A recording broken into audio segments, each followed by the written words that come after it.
नाम सुमरन में इंसान को परमानंद मिलता है, लज्जतें मिलती हैं, जन्मों जन्मों के पाप कर्म नाम के सुमरन से कट जाया करते हैं। और हैरानी की बात, नाम पे कोई दाम नहीं लगते। कोई भी फायदा आप लें, कोई दवाई आप लें, उसके लिए आपको खर्चा करना पड़ता है। यहां तक कि कपड़ा लत्ता लेते हैं, उस पर भी पैसे लगते हैं। और आप मौसम के अनुसार कपड़ा खरीदते हैं ताकि सर्दी से बचा जा सके, उस पर और ज्यादा पैसे लगते हैं।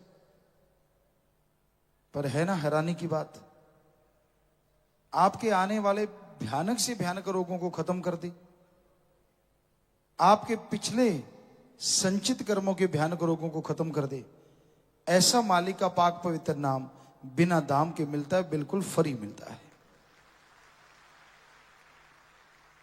तो उस परमपिता परमात्मा का ये रहमो करम है, उसकी रहमत है, उसकी दया मेहर है कि वो अपने पाक पवित्र नाम पे कोई टैक्स या अलग तरह का कुछ कर जुर्माना नहीं रखता। मालिक का नाम बिना दाम के बताया जाता है, और जो भागों वाले होते हैं वो उस नाम को लेके जाप करते हैं, वो और भाग्यशाली बन जाते हैं, उन पे मालिक की और खुशियां बरसने लगती हैं। सो नाम का सुमरन इस घोर कलयुग में मृत संजीवनी है, मरती हुई जीवात्मा के लिए, मरती हुई इंसानियत के लिए, तड़फते हुए लोगों के लिए सुखों का आधार है, खुशियों का आधार है। इसलिए नाम का सुमरन जरूर किया करो। कोई आपको टोकता है, रोकता है, कुछ गलत बोलता है, ये उसकी अपनी बुद्धि का काम है, मन का काम है। पर आप जो सुमरन करते हो उसके लिए नहीं करते, सुमरन करते हो किसी और के लिए नहीं। सबसे ज्यादा सुमरन का फल आपको खुद को मिलना है। आपकी परेशानियां दूर होनी है, आपकी बीमारियां दूर होनी है, आपके दुख दर्द गम चिंताएं दूर होनी है। तो इसलिए प्रभु के नाम का सुमरन जरूर किया करो। उस पे चाहे कितना भी समय लगाना पड़े जरूर लगाओ। और धंधों पे लगा समय आपको फायदा देगा कि नहीं देगा पता नहीं, मालिक की याद में लगाया गया समय आपको 100% फायदा देगा ही देगा।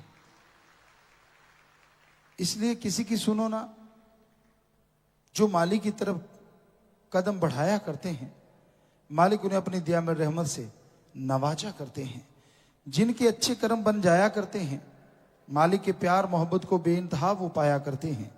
पर उन्हें चाहिए दीनता नम्रता रखें, अहंकार को त्याग दें और कभी किसी की बातों में ना आए। कोई किसी को खुश देख के खुश नहीं होता। आप रूहानियत में बहुत तरक्की कर रहे हो, मालिक की बेइंतहा खुशियां आप हासिल कर रहे हो, यह सब देख के कोई खुश नहीं होता। लोग सोचते हैं ये पीछे कैसे गिरेगा, इसको गिराया जाए, इसका मूल्य जो रूहानियत में इतना बढ़ गया, इसका मोल जो इतना बढ़ गया, इसको इस कदर गिराओ कि इस भी मिट्टी में मिल जाए। इसलिए किसी की सुना ना करो, क्योंकि आप जब किसी की सुन लेते हो, दूसरों की बात सुन के आप अपना अकाज करते हो, अपने पांव पे कुल्हाड़ा मार लेते हो। तो इसलिए किसी की सुना ना करो। सुननी है तो पीर फकीर की सुनो, जो आपके भले की करता है, भले की कहता है और भले की ही कहता रहेगा। भला करने की प्रेरणा देता है, आपका भला करता है, जताता नहीं, और मालिक से आपके लिए भला मांगता है। वही एकमात्र ऐसा होता है जो आपका कभी बुरा चाह नहीं सकता, मांगना तो दूर की बात है। और अपने सगे वालों का भी भरोसा नहीं, कब आपका बुरा मांग लें, कुछ भरोसा नहीं है। पर यह हम आपको गारंटी और छाती ठोक के कहते हैं, सच्चा गुरु पीर फकीर आपका तो क्या, जो मुरीद हैं, जो मुरीद नहीं उनका भी बुरा नहीं सोचता। उसका काम भला करना होता है। और गलत मार्ग पे चलने वालों को प्यार से, मोहब्बत से, ना माने तो भाई फिर शरेआम उसके बारे में बता के लोगों को समझाना होता है और उसका भी भला होता है। संत कभी बुरा नहीं करते। इंसान बुरे कर्म करते हैं जिसकी वजह से वो दुखी रहते हैं, परेशान रहते हैं, गमगीन रहते हैं।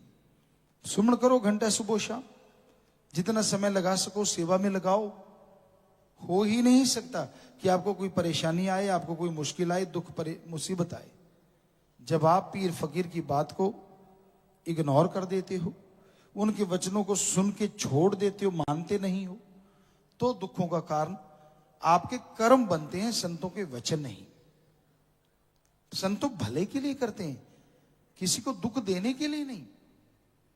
तो इसलिए आपके अंदर जो बुराइयां, प्यारी साध संगत जी हो, जैसा आपको मालूम है सच्चे दाता रहबर का जन्म महीना, अवतार महीना आ रहा है, आ गया है।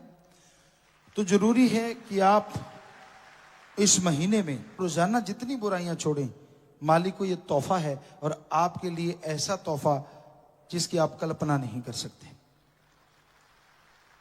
जो गंदी आदतें आप में पड़ गई हैं, मौका है, अवसर है सतगुरु को तोहफा देने का। देखते हैं आप कितनी मोहब्बत करती है अपने पीरो मुर्शिद कामिल से। सो बेपरवाह जी को और कोई तोहफा तो नहीं, आपकी बुराइयां ही। क्योंकि जब नाम देते हैं तब भी आपकी बुराइयों का बोझ संत अपने पे लेके आपको बिल्कुल फूल की तरह कर देते हैं। पर आप फिर भी सुमरण ना करो तो बहुत से संचित कर्म रह जाते हैं जो आपको भोगने ही होते हैं, तो वो फिर आपको भोगने पड़ते हैं, बहुत सारे कट जाते हैं।